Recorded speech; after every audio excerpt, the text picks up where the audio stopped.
Bismillahirrahmanirrahim. Alhamdulillahirabbil alamin. Lahun ni'matu wa lahul fadlu wa lahus sana'ul hasan. Wa salawatullahil barrir rahim wal malaikatil muqarrabin ala sayyidina Muhammadin tahal amin wa ala alihi wa sahbihi ajma'in. Allahumma la sahla illa ma ja'altahu sahla wa anta ya hayyu ya qayyum taj'alul hazna in syi'ta sahla. Allahumma arzuqna al-ikhlasa fil niyyati wal qawli wal amal.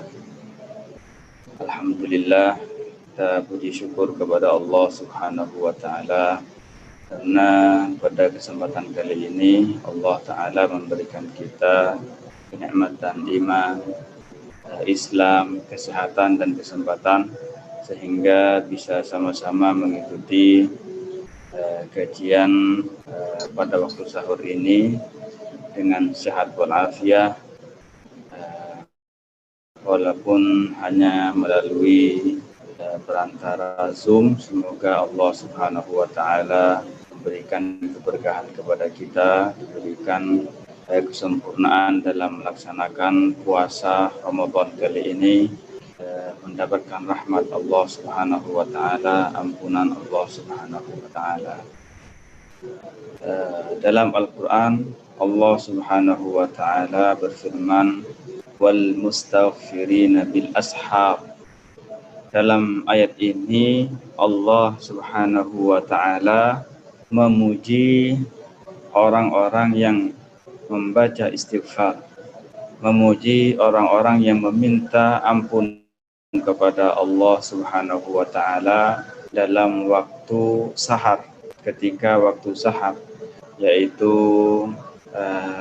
malam terakhir, ya, bagian akhir dari sebuah malam.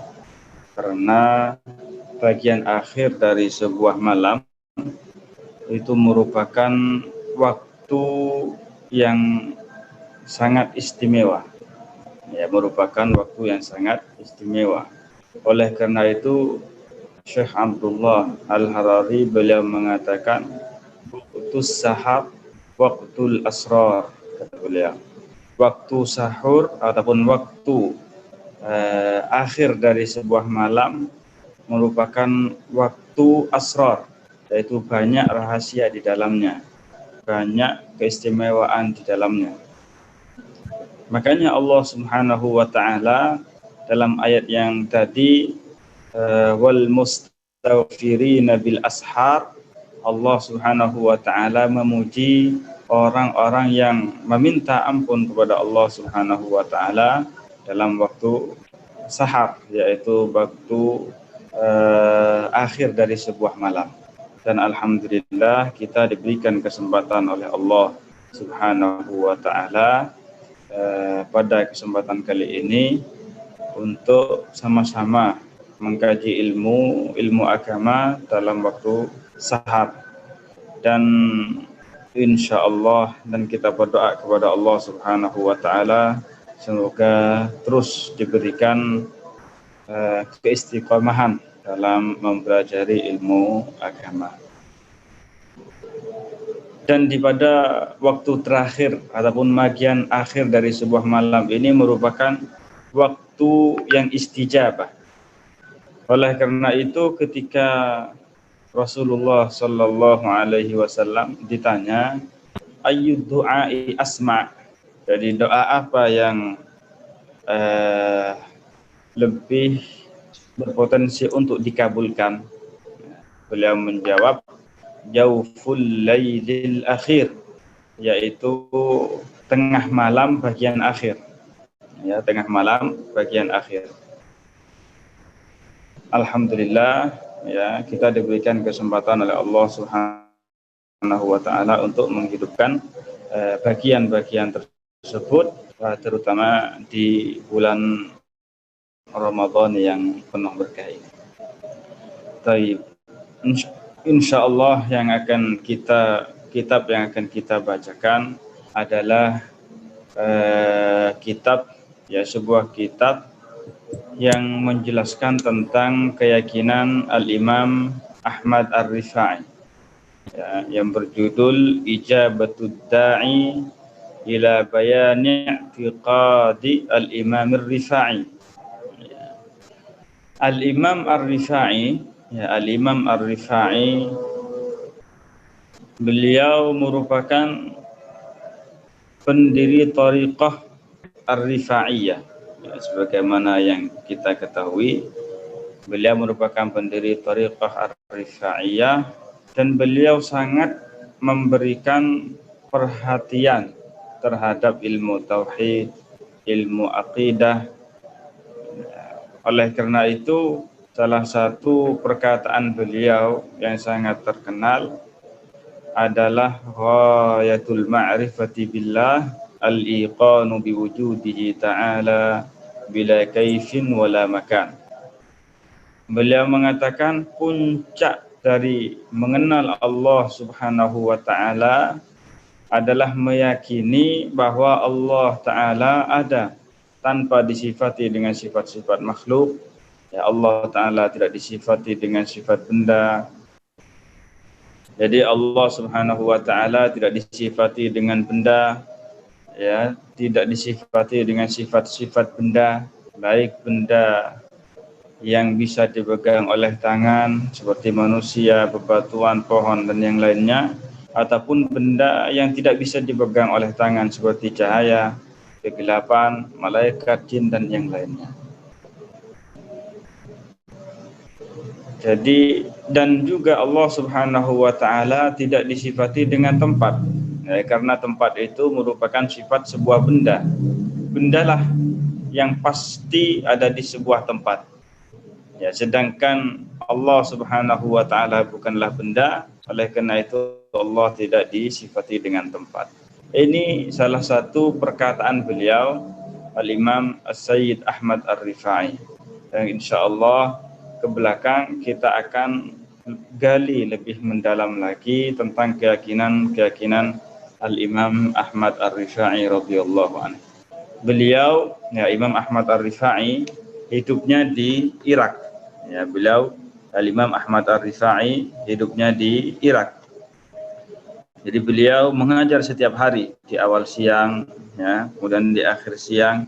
Baik yang diajarkan beliau itu adalah ilmu fiqih, hadis, tafsir, tauhid ataupun yang lainnya. Dan setiap hari Kamis, ya, beliau mengadakan majlisul wa'z, ya, majlis al-wa'z, yaitu majlis nasihat. Jadi beliau memberikan nasihat-nasihat kepada orang-orang yang hadir di majelisnya.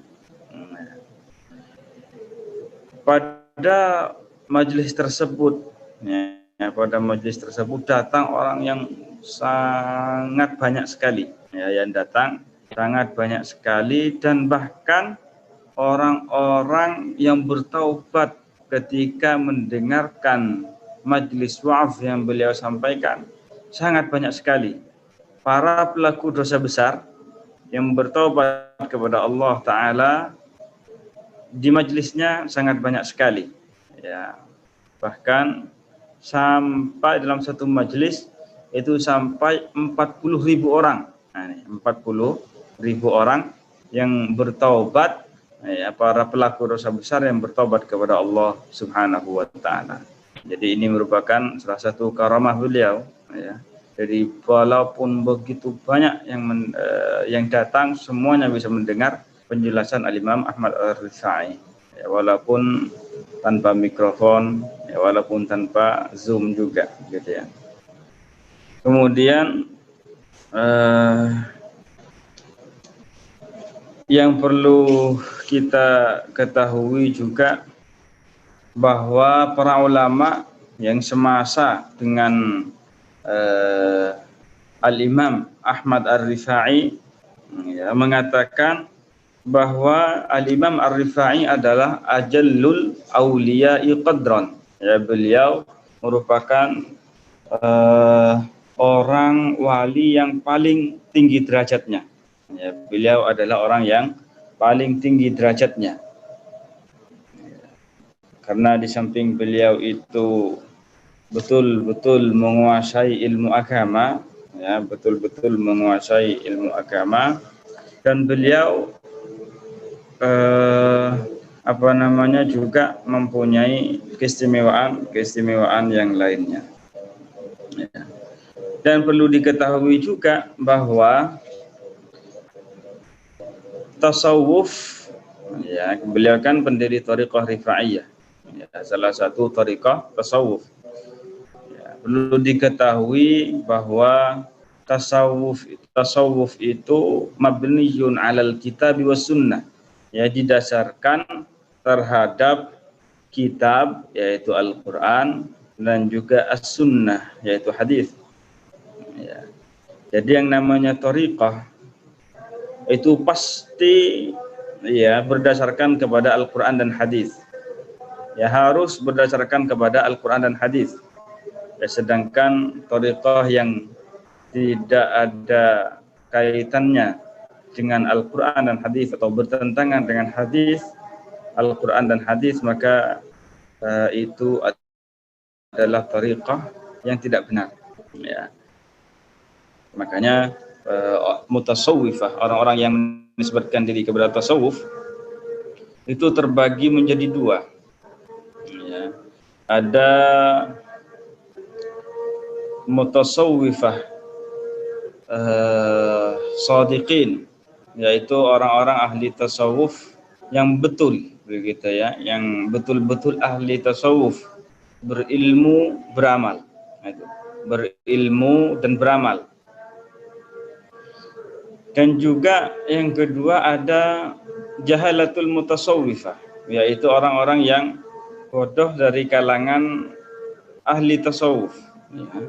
Orang-orang yang tidak mengerti agama, yang menisbatkan diri mereka kepada tasawuf. Ini merupakan bagian yang kedua, ya, ini jahalatul mutasawwifah, atau bisa kita sebut dengan istilah sufi gadungan, seperti itu, ya. Oleh karena itu, maka thariqah ataupun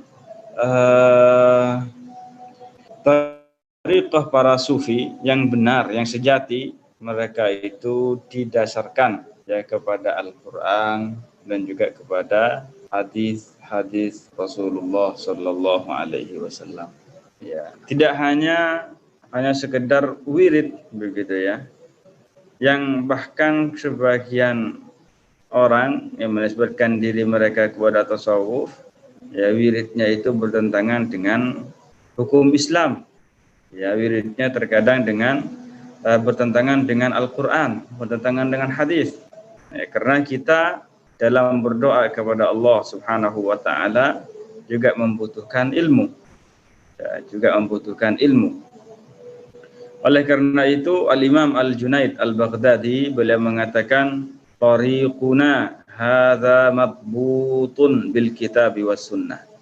Jadi tariqah ataupun jalan kami ini, yaitu jalan para ulama sufi, ya, dibatasi ataupun harus berdasarkan terhadap Al-Qur'an dan sunnah, kata beliau.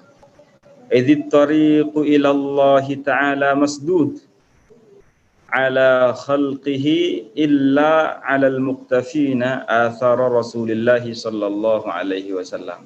Karena jalan menuju Allah Subhanahu wa taala, jalan mencari ridha Allah Subhanahu wa taala, tariqah ini tertutup bagi semua makhluk kecuali atas orang-orang yang mengikuti jejak Rasulullah sallallahu alaihi wasallam.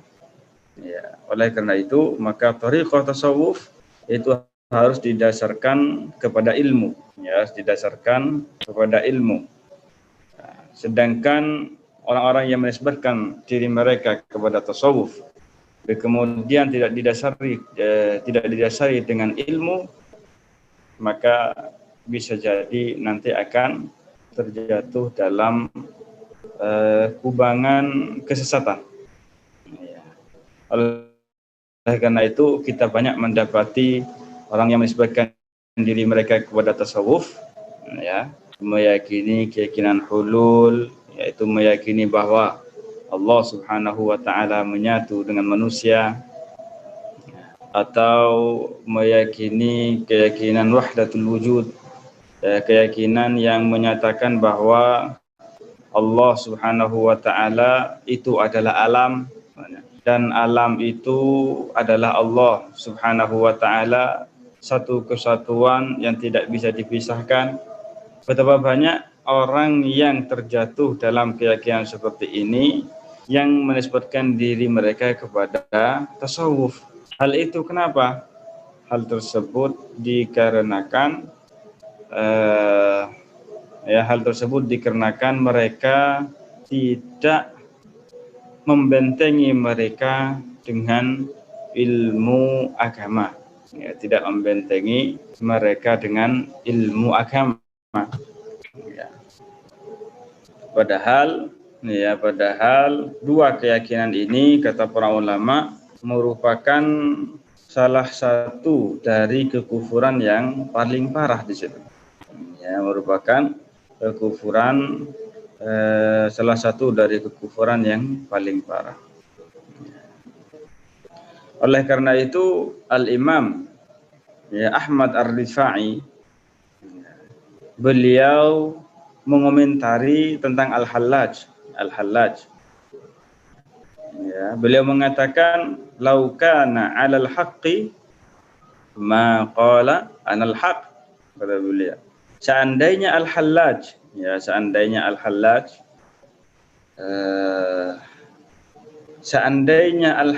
berada dalam kebenaran, ya, lau kana 'alal haqq, seandainya Al-Hallaj berada dalam kebenaran, maqala anal haq, niscaya dia tidak akan mengatakan saya adalah al-haq, yaitu Allah Subhanahu wa taala.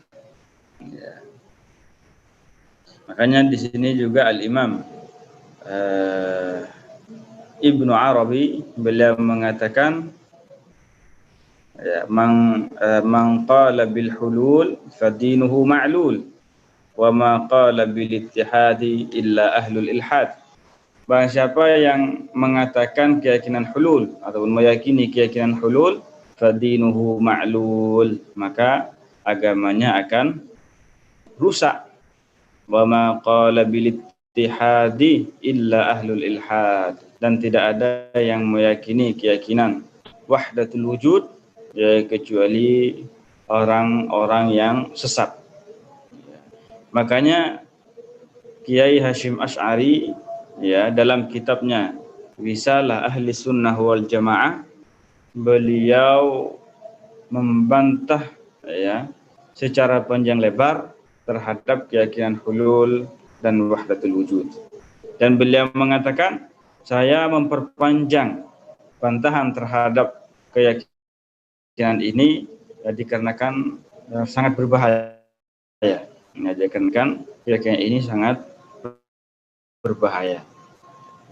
Pada kesempatan kali ini dan seterusnya, insya Allah, ya, kita akan membaca kitab Ijabatud Da'i ila Bayani I'tiqadil Imam Ar-Rifai, dan beliau sebagaimana yang telah kita sebutkan tadi sangat memberikan perhatian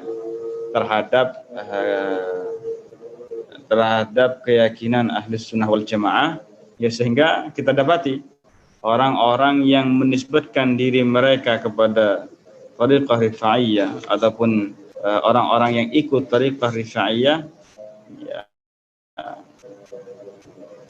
kita jarang mendengar mereka itu tersesat, contohnya, ya.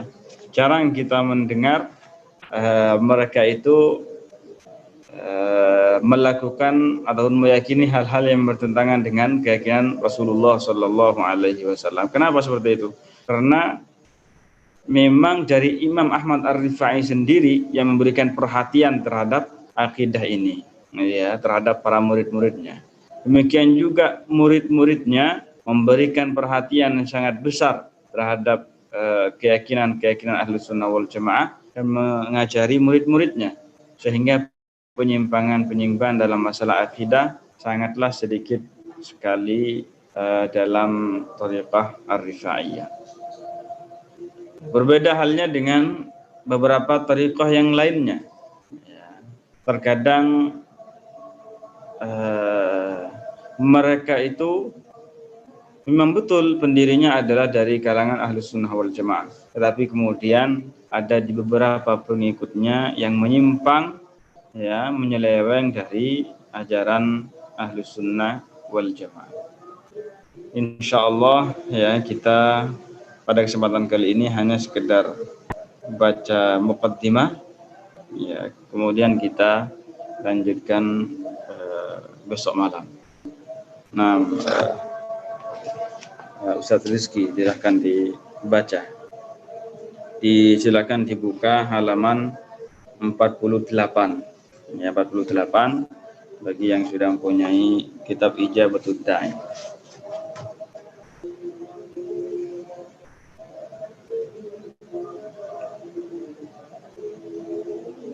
Sebelumnya.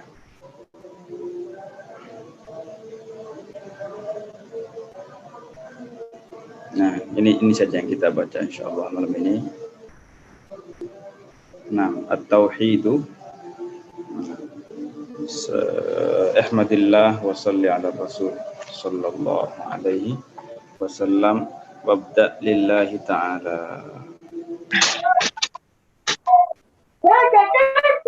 Bismillahirrahmanirrahim. Lafaz al-sawt wadih. Naam. Wadih.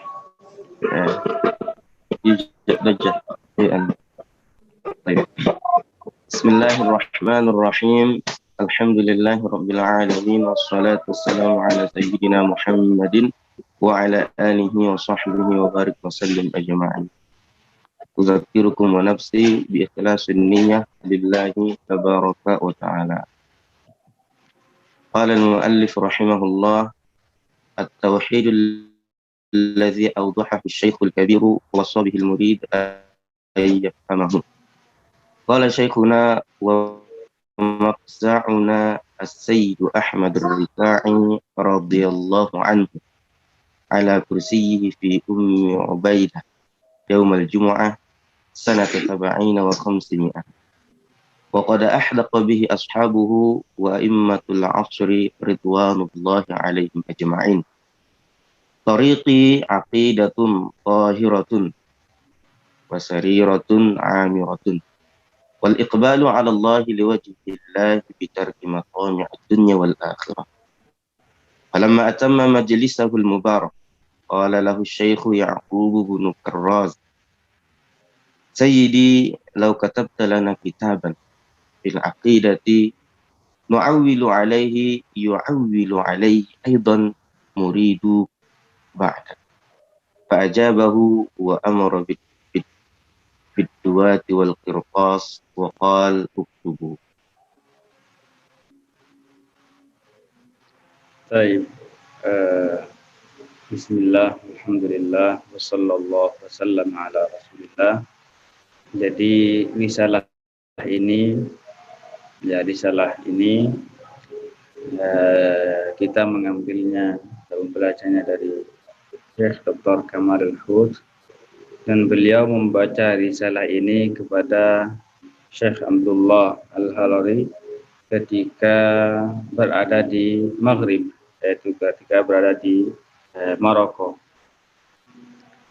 Oleh karena itu nanti kita akan mendapatkan beberapa ta'liq ataupun catatan-catatan yang diberikan oleh Syekh Abdullah Al-Harari dalam risalah ini, ya, dalam risalah ini. Baik. At-tauhidul ladzi awdahahu asy-syaikhul kabir. Tauhid yang telah dijelaskan oleh Syekh besar. Ya, di sini maksudnya Al-Imam Ahmad Ar-Rifa'i Al-Kabir. Wa wassa bihil murida ay yafhamahu, dan berwasiat kepada muridnya untuk memahami akidah tersebut.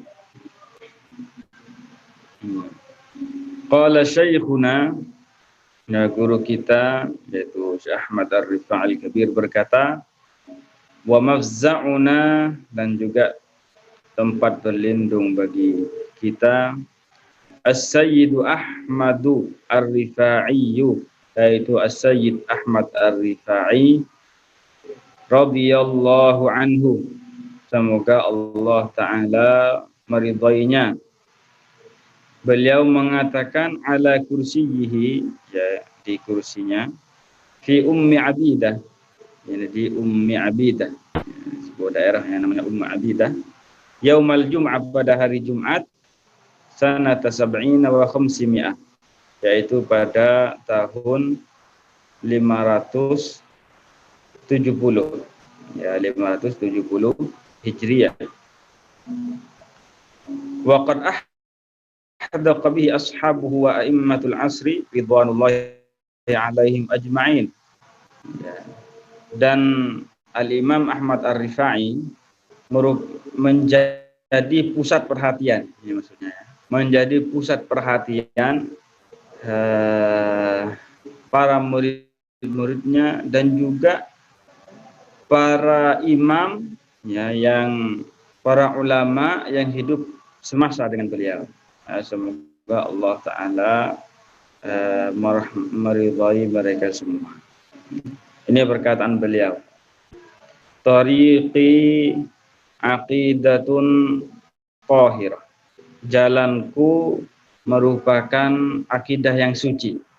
Nah, perhatikan. Jadi yang pertama beliau katakan langsung aqidatun qahirah. Ini merupakan apa? Merupakan bentuk pembuktian betapa besarnya perhatian beliau terhadap akidah ini. Nah, beliau mengatakan tariqi aqidatun tahirah, jalanku merupakan akidah yang suci. Wa sariratun amirah, ya, wa sariratun amirah, maksudnya di sini adalah dan hati, ya, hati yang penuh dengan keikhlasan, ya, penuh dengan tauhid dan seterusnya.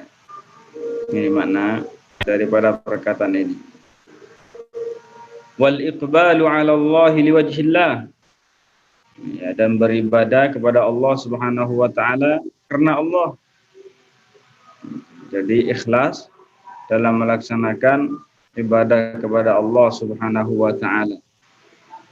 Ya, jadi beribadah kepada Allah Subhanahu wa taala bukan dikarenakan hal-hal lain, bukan dikarenakan ingin mendapatkan dunia, ya, ataupun pengen dipuji oleh orang lain, tetapi kita melakukannya hal itu karena Allah Subhanahu wa taala. Bitarki maqami'id dunya wal akhirah, ya, dengan meninggalkan keinginan-keinginan, ya, tamak dalam urusan dunia, ya, wal akhirah, dan juga akhirat. Sudah mulai keras suara masjid sebelah. Falamma atamma majlisahu, ya, setelah beliau menyelesaikan majlisnya, ya, al-mubaraki, ya, al-mubarakah, yang diberkahi, setelah beliau menyempurnakan majlisnya yang penuh dengan berkah, qala lahu Syekh Ya'qub bin Karraz, ya, ada salah satu masyayikh yang bernama Ya'qub Ibnu Karraz, beliau mengatakan kepadanya, Sayyidi, wahai tuanku, lau katabta lana kitaban fil aqidah. Ya, biasanya di sini, ya, lau dipakai untuk apa? Ketika kita meminta bantuan kepada seseorang. Ya, kita minta bantuan seseorang, contohnya, lau akhadtali al-ma'ah, seandainya kamu mengambilkan saya air. Jadi maksudnya apa? Saya minta tolong kepada Anda untuk mengambil air, gitu contohnya. Di sini apa? Lau katabta lana kitaban fil aqidah, kata beliau, wahai tuanku, ya, tolong, ataupun, ya, tolong kami, ya, dengan Anda menulis sebuah kitab dalam masalah akidah. Ya, ada yang meminta seperti itu. ada yang minta beliau untuk mengarang kitab dalam permasalahan akidah. Nu'awwilu alaihi, katanya, yang kami akan menjadikannya sebagai rujukan. Wa yu'awwilu alaihi aidan muriduka ba'dak, dan mereka dan murid-muridmu, ya murid-murid Anda juga menjadikan kitab tersebut sebagai rujukan, ya, bagi mereka setelah Anda. Ya. Jadi tolong tulislah sebuah kitab tentang masalah akidah yang nanti akan kita jadikan sebagai rujukan, ya, dalam masalah akidah, dan juga akan dijadikan rujukan oleh murid-murid Anda nantinya.